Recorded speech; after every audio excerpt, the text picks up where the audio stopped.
आरोग्य में निवेश भाग 24 हिंदी झिरो बजट फार्मिंग वैद्य दिलीप गाडगिल पुणे। तो झीरो बजट फार्मिंग ये सुभाष पालेकर जी की एक अद्भुत कल्पना इस प्रकार की है जिसको उन्होंने वास्तव में लाया है।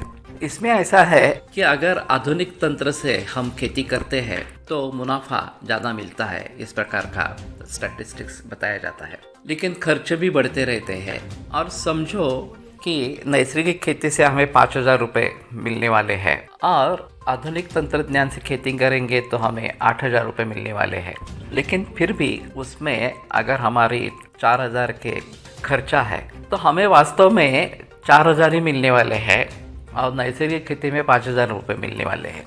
और इसके बावजूद जमीन, हवा, पानी इन सभी का प्रदूषण रोका जाएगा। जमीन की जो सुपीकता है वो वैसी ही रहेगी या बढ़ती रहेगी। उसको नेचुरल उसका जो खाना है वो पौधों को मिलेगा मलमूत्र के रूप में।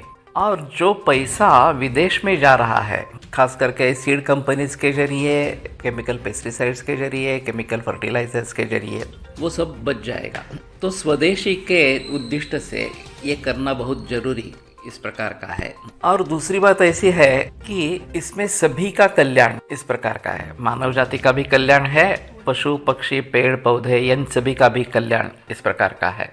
और हजारों बरस से ये सिलसिला चला रहा था जिसको हमने ब्रेक कर दिया इस प्रकार से। तो उस बात को ध्यान में रखते हुए ये जीरो बजट फार्मिंग लाना जरूरी इस प्रकार का होगा।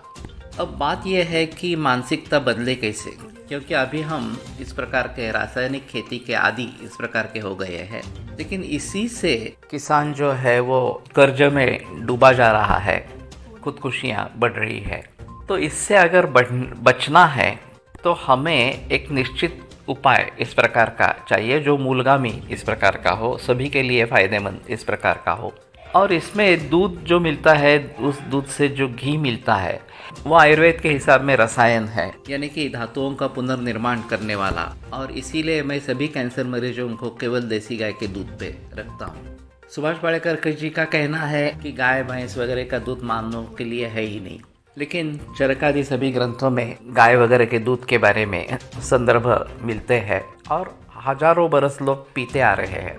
तो दूध के लिए गाय भैंस वगैरह का उत्पादन बढ़ना जरूरी इस प्रकार का होगा और वो नैसर्गिक रीति से ही बढ़े, उसमें तकनीकी का प्रयोग नहीं करे, ये मेरा सुझाव इस प्रकार का है। लेकिन ऐसा कहा जाता है कि भारत में बहुत सारा दूध नकली है, बनावटी इस प्रकार का है और वो काफ़ी हानिकारक है, इससे बड़े पैमाने पर रोग निर्माण होंगे। तो ये तो बंद होना ही है। लेकिन अगर दूध का, सच्चे दूध का उत्पादन इस प्रकार के बढ़े, गाय के मूत्र और गोबर को अच्छी तरीके से हम ले सके और नैसर्गिक खेती में उसका प्रयोग कर सके, तो जीरो बजट फार्मिंग में सिर्फ मजदूरी जो है वो करनी ही पड़ती है, उतना ही खर्चा है। बाकी ना ही बीज लेने हैं, ना ही पेस्टिसाइड्स लेने हैं, ना ही ये केमिकल फर्टिलाइजर्स लेने हैं।